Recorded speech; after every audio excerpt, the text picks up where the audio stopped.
Hello అండి. ఈ మధ్య 4-5 డేస్ గా మనం మీడియాలో చూస్తా ఉన్నాము.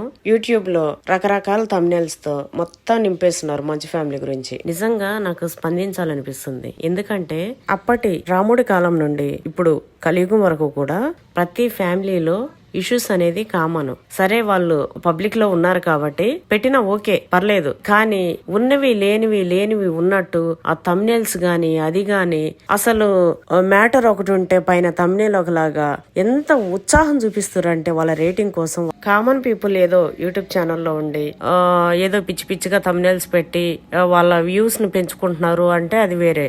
రెస్పాన్సిబిలిటీగా ఉన్న ఒక మీడియా కూడా మొత్తం థంబ్నెయిల్స్ ఒకలాగా పెడతారు, లోపల మ్యాటర్ ఒకలాగా, ఉన్నది లేనట్లుగా మొత్తము ఎట్లా అంటే పబ్లిక్ లో ఇట్లా తీసుకెళ్లిపోవాలి అనేటట్టు. ప్రతి ఒక్కరికి ఫ్యామిలీ ఉంటది, వాళ్ళ ఇంట్లో గొడవలు ఉంటాయి, అందరి ఇళ్లలో గొడవలు ఉంటాయి, కానీ దీన్ని ఇంత హైలైట్ చేసి వాళ్ళ ఫ్యామిలీని ఇంత దారుణంగా బయట పెట్టకూడదు అనేది నా ఉద్దేశం. మీడియా అనేది పబ్లిక్ సమస్యల పైననో లేకపోతే ఎక్కడైనా పబ్లిక్ ఇష్యూస్ పైననో అధిక ఫీజులు వసూలు చేస్తుంటే అలాంటి దగ్గర పోయి కరెక్ట్ కాదా అని అలాంటి వాళ్ళను వెలుగులోకి తీసుకురావడము, అట్లనే హామీలు ఇచ్చి నెరవేర్చలేని పొలిటీషియన్స్ ని పబ్లిక్ లో నిలదీయడము, ఇలాంటివి చేస్తే బాగుంటది పబ్లిక్ కోసం. అది కదా వాళ్ళ రెస్పాన్సిబిలిటీ. ఒక ఫ్యామిలీ ఇష్యూస్ ని పెట్టుకొని కంటిన్యూ 4 days గా ఎక్కడ చూసినా పిచ్చి లేస్తుంది, పాపం అనిపిస్తుంది అసలు.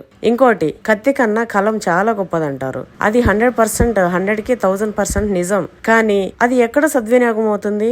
నాలాంటి వాళ్ళు ఏదో తింటూ వీడియోలు పెడితే కొందరు మేధావులు మాట్లాడడం, లేని వాళ్ళకి పెట్టచ్చు కదా, అట్లా కదా ఇట్లా కదా అని చెప్పి.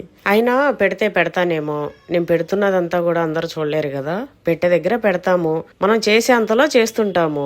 నేను మా వారు తెచ్చే ప్రతి రూపాయిని కూడా ప్లాన్ గా బడ్జెట్ ప్రకారం చేసుకుంటూ కింద నుంచి ఈ స్థాయి వరకు ఇట్లా వచ్చినాము అంటే రెస్పాన్సిబిలిటీతోని అన్ని చేసుకుంటూ నా అనుకునే వాళ్ళని చూసుకుంటూ నేను తింటూ ఇట్లా ఉన్నా అంటే ఎవరి బాధ్యతలు వాళ్ళు సక్రమంగా నిర్వర్తిస్తే ఇంకొకరికి హెల్ప్ చేయని అవసరం లేదు. ఇంకోటి, మరీ అట్టడుగునున్న వర్గాలకి గవర్నమెంట్ అనేది ఉంది, వాళ్ళకి ఎలాంటి హెల్ప్ చేయడానికి కానీ ఆర్థికంగా ఏదైనా వర్క్ కల్పించడానికి కానీ అది గవర్నమెంట్ రెస్పాన్సిబిలిటీ. ఇంకా మన విషయం అంటారా, ఫ్యామిలీల కోసం ఏదో చేసుకుంటుంటాం, ఇంకా వేరే ఫ్యామిలీని ఉద్ధరించేంత ఉండము. ఎంత చేయగలిగితే అంత ఎవరికి తోచినంత వాళ్ళు చేసుకుంటూ పోవడమే. అవునా కదా, మీరే చెప్పండి.